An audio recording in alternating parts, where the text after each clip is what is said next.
same state of mind with a different dress on. I'll give you a quick example. During the last war, the World War, Second World War, the far left, as symbolized by Joseph Stalin, communism, was played off against the opposite, the far right, symbolized by Adolf Hitler, the Nazis. Now, they had to be opposites because we're told they are. That's the left, that's the right. Wow, let's have a look at them. Let's just check this one out. The far left, as symbolized by Joseph Stalin, was into centralized control, military dictatorship, and concentration camps. Now, the far right must have been very different because they're opposites. I read it somewhere. The far right are into centralized control, military dictatorship, and concentration camps. And they were played off against each other. They're not opposites, they're opposames. One thing I think we need to remember all the time, opposites never fight. They never take part in wars, because the opposite of a state of mind that believes that war is an option and conflict is an option and violence is an option is the state of mind that says it's never an option, because violence and war and conflict never solve anything.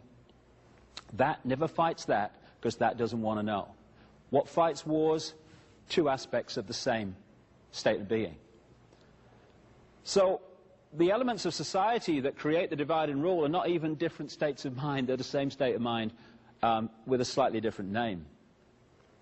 Now, going on from this imprisoning of the consciousness into what I call the eggshell goes something else very important.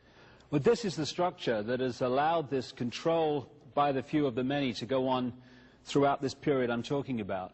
Because if you're going to hold people in that eggshell of perception and thought and possibility, you have to keep from them vast amounts of information that would set them free.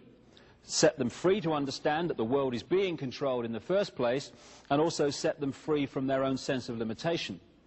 So throughout this period of time, the same structure can be seen, and it can be symbolized, as you see here, by a pyramid. You've got a tiny, tiny few people at the top of the pyramid who hoard the really advanced knowledge, the knowledge that would set us free if we had access to it. And the rest of the pyramid is fiercely compartmentalized.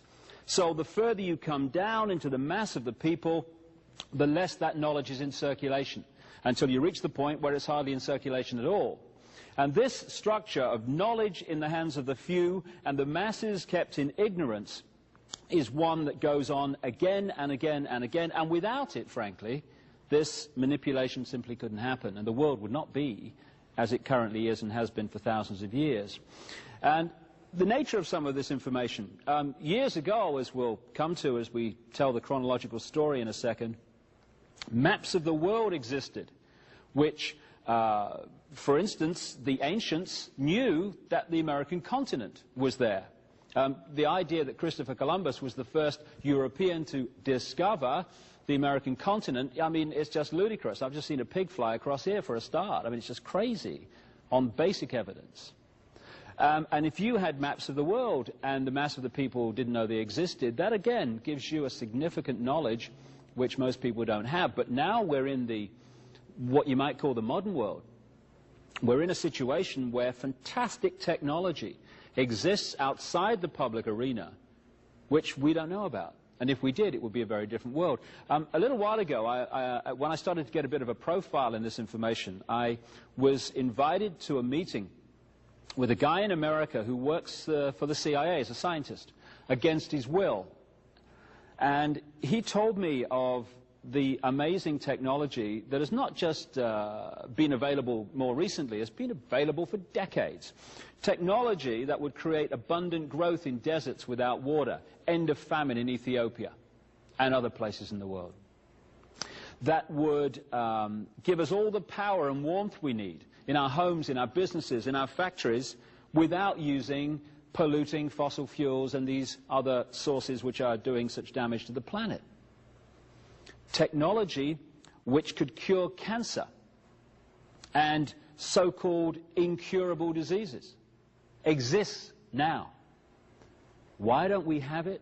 Because it would set us free, it would give us choice, and choice equals freedom. Lack of choice equals the opposite of freedom, the imprisoning eggshell that I'm talking about. So it's kept from us. And I asked this guy, just to give you an idea of what's going on the other side of the movie screen that's projected at us via the media and education and what we laughingly call that. I said to him the obvious question, if you don't like doing all this, why do you work for the CIA against your will? And he opened his shirt and he said, this is why. And it was a kind of a bizarre moment, because on one area of the room there was his children and his family, and yet I was looking at this father from this bizarre perspective of the world he lives in when he goes out the door in the morning. On his chest was a see-through sachet, or patch as they call them in the trade, and in it was this golden liquid which turns out to be a drug. And he went into work one day, because just because you work for the CIA or the FBI doesn't mean you want to control the world and unfold all this stuff I'm going to come to. Most people think they're serving their country. Why? Because they're down here in the pyramid. He went in to work one day, and he has missing time he still can't account for. He remembers just waking up, however, in this room, and when he woke up he realized this patch was there. And the reason it was there was this: his body had been manipulated to need that drug to survive. And if the drug is not replaced, and the patch has to be replaced every 72 hours, he starts to die. And after one incident, when he said no more, they did that.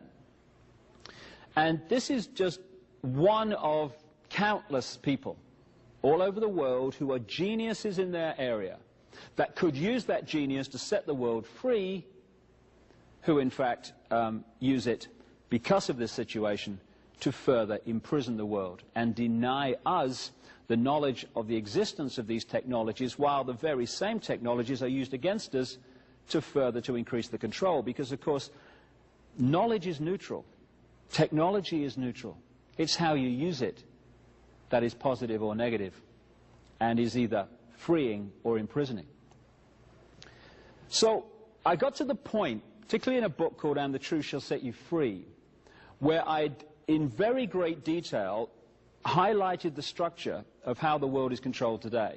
And later on in this 2-video series, I'll get into that. But then you look at it, and you look at the scale of the structure and the detail of it and the way it works and the way all these different apparently unconnected institutions are actually connected, and you say, well, this could not have been put together in a few weeks, a few years, a few decades. So when did this thing start? And you go back, you go back. I got it comfortably to the time of the Crusades and the period that a lot of so-called knights organizations appeared, around the 1100s, 1200s, that kind of period, and into the 1300s. Very comfortably back then. Keep going back. And eventually you're into thousands of years BC before you can pick up the thread of where this thing came from. And then you start to look at some of the great mysteries of the ancient world and ask a few questions, because conventional history says that we are at this time at the cutting edge of human knowledge. There was never any society or civilization in the past, or what we call the past, that was here or in advance of here. And in fact, the ancients were like primitive and didn't know much. Well, who